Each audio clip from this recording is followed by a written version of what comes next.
Alright, so let's see, where was I? Alright, so what's an inventory system? I've been doing tutorials, working through them, and they weren't quite working, so I decided to step back from tutorials and stuff and just figure out what is actually in an inventory system and what do I need. So last time I was going through and just working on the inventory systems, and I'd run into a bit of an impasse, and I was just breaking them down into their component pieces. Really looking at what is in the inventory system. You have the object they pick up, and then that has to then go, the information of what you picked up has to then go into your inventory, and then it has to be held there. If there's different things associated with it, like if that increases your health or makes you stronger, all that information has to go with it, and how is that going to be stored and transferred. And so that's where I was last time.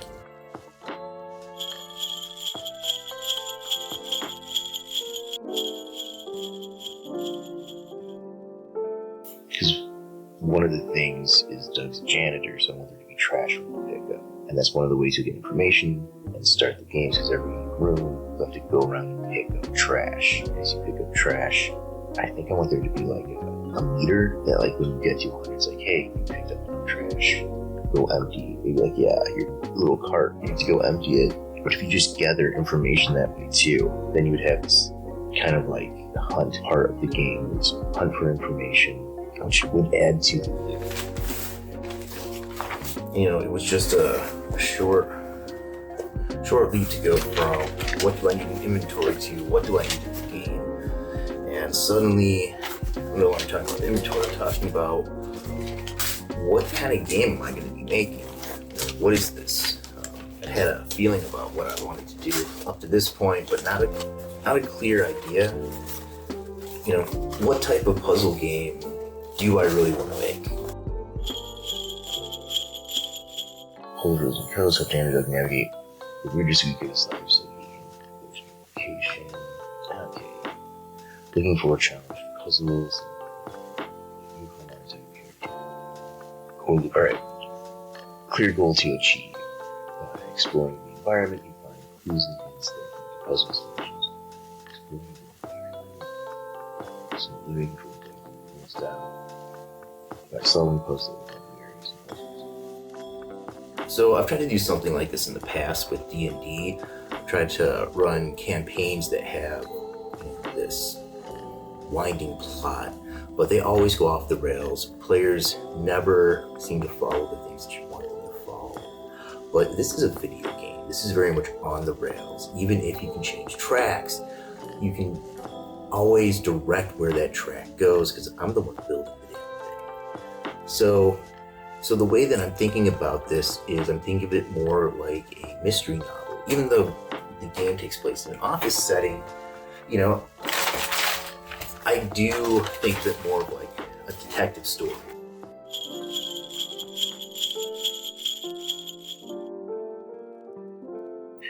Alright, so one of the things that I know I want to do with the game is a puzzle game. So I want it to be all-inclusive, as in I want the title to hide a clue to a larger answer to a puzzle that runs through the entire game. Basically, answering a puzzle gives a clue, and then that clue works on a bigger puzzle. You can then use that bigger puzzle to get another clue, which will lead to solving a bigger puzzle, and each of those puzzles will progressively lead to more narrative information. I think that kind of idea of the way that a puzzle system should work is it's kind of the way that like Resident Evil and those style puzzles work. Really, it's a lock and key that opens up a new location. Thinking of it like kind of like a murder. So if the game is about solving a murder, and you're going around, like as you're cleaning, you would find out maybe in the first room you might find a note or something that implies that there was a murder that happened. In the next room you would find more. So like as you play through, you keep gathering clues that kind of are obtuse and hidden and obscured through harder ciphers that can tell the story of something that's happening. By the end of the game, you should be able to tell, like, oh, so-and-so did this because of that, because I found all those clues that leads to that. And I want that to be one puzzle. And so, you know, thinking of it like a murder mystery, you have this first narrative, this first story that is all about the person who was killed and how they died.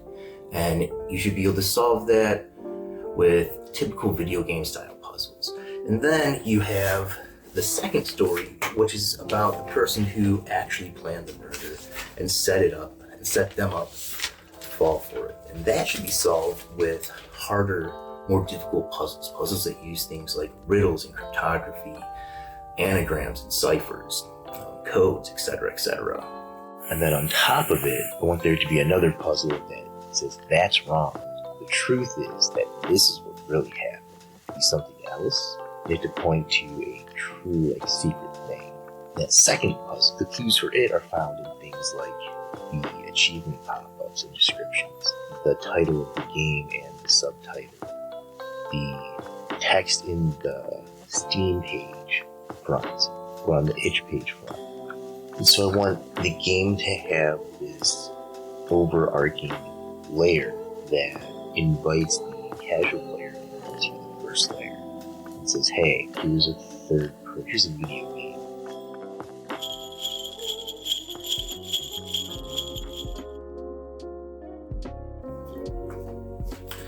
You know, I know the style, the kind of game I would make.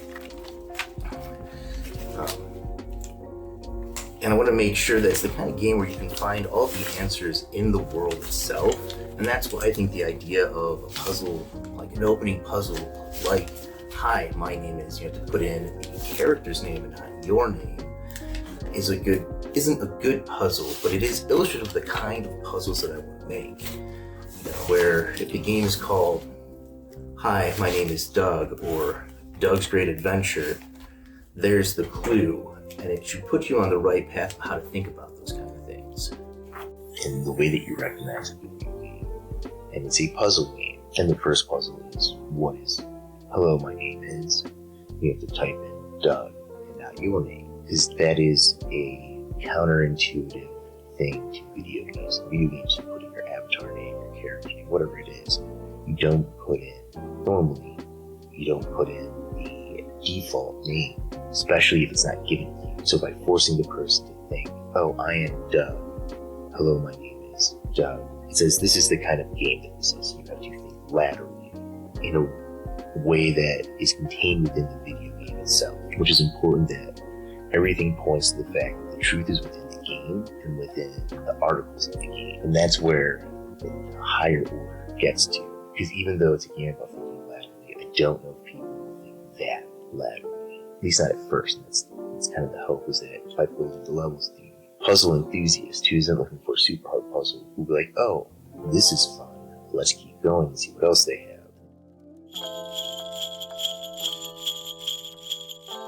You know, one of the reasons why I like Doug being a janitor is because it gives him a, you know, in-world reason to be in each of the different rooms and to go around and find all these different puzzles. It provides a variety of ways to get narrative information and clues to the player through Doug that I really like. You know, at this point of development, I'm still thinking about each different room as its own self-contained puzzle order, series of puzzles that can be tracked and completed. First level puzzles, which are the rooms. The goal will be collect trash, picking up trash as you go along, cleaning things, and in each room there will be a series of puzzles that either the prototype where you're locked in, you can open the door, you go through and figure out all the stuff as you clean it. You'll be able to get out, or do a bunch of stuff in another room to be able to get into it. You'll find information, you'll go to trash, and then once you get to 100% of all the trash, you get 20% of the trash until the night be over, and the next day you'll repent. At least that's the idea of the overall route. So you have that first level, collecting trash in each of the rooms, solving those puzzles to get in, And you can do that and beat the game, get a score, and then get a teaser about did you solve it. Puzzle books that I remember from when I was growing up. There's a really popular one called 11th Hour by Graham Bass. Another one that I really liked was Puzzle Island by Paul S. Instead. Both books I had a lot of nostalgia for. I really liked them, and I have very fond memories of finally getting it. Because there's like, you can go through the book and read the book and do this stuff, then at the end, it kind of gives you this big question that flips everything on its head. You can go back to the book and see it with a fresh perspective. And it's that kind of experience that I'm kind of thinking about for Doug and what I want to do for him.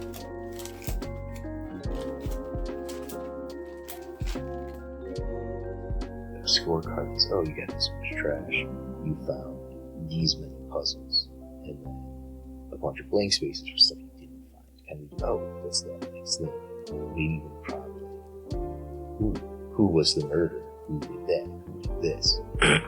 As a way to push you forward. And then you're getting a higher percentile of those things. I don't know if that kind of would work, but in my mind, if you got a higher percentile, puzzles completed and you found clues that lead to that first murder, let's say Jane killed Bobby, then when you get to the end, you get a score. It's like, oh, you did all this stuff. Bobby. The truth is out there.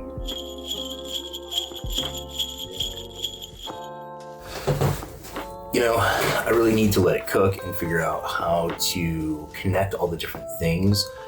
The narrative, the puzzles, the different systems. I really want them all to be intentional. And utilizing really every aspect of the game, from the story should work with the puzzles, and the puzzle should work with the story. And I really want those different things, to reinforce that fantasy of the puzzle player, of being the smartest person in the room, that kind of idea. And when I'm trying to figure out what makes a good inventory, you know, that's part of what makes a good game, because how that inventory works should work with what makes a good puzzle, or what kind of puzzles that this game uses. So the book has picture hunts that you have to go through. And you'll go through and it's like, oh, find this, or find the star, or find this thing, you find all this stuff, and you get to the end of it. The story's all the anything to the feast, and at the end of it, the feast's already been eaten. And the last pictures of this big, beautiful feast is of an empty table. And it's like, oh, can you figure out who made the feast? And you can go back and look at all the pictures and try to piece together clues. And so the clues and the naming conventions and stuff. That's where I'm kind of getting the idea for a puzzle in totality. The idea of a puzzle with layers where you can play the game and not even pick up on the fact that there's another level. Or maybe you do pick up on the fact that there's another level, but not really knowing where to go with it, or what it's talking about. Or maybe you do, but then there being another level on top of that. I just really like that idea of layering the mystery.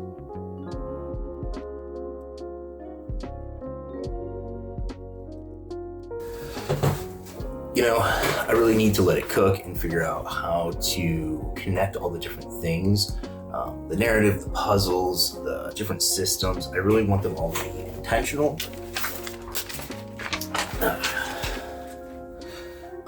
And utilizing really every aspect of the game, from the story should work with the puzzles, and the puzzle should work with the story.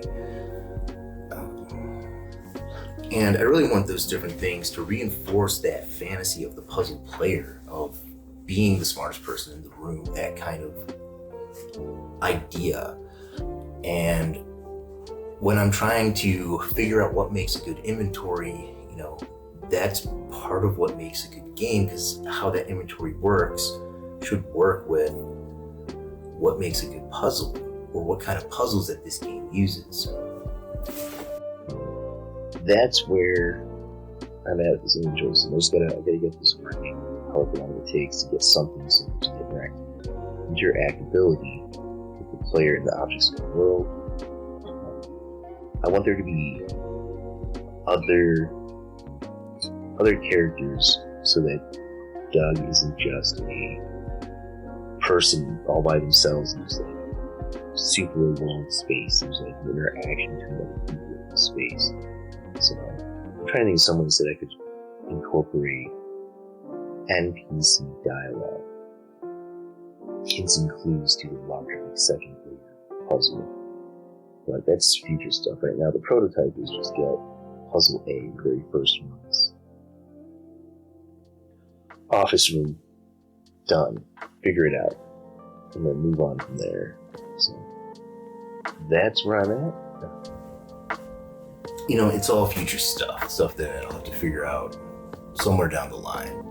One of those things that I'm thinking about is having other characters as a foil for Doug, because I know I don't really want him, I don't want him to be a character in a void, a silent protagonist, or one of those kind of video game tropes. I want there to be other characters for him to play off of.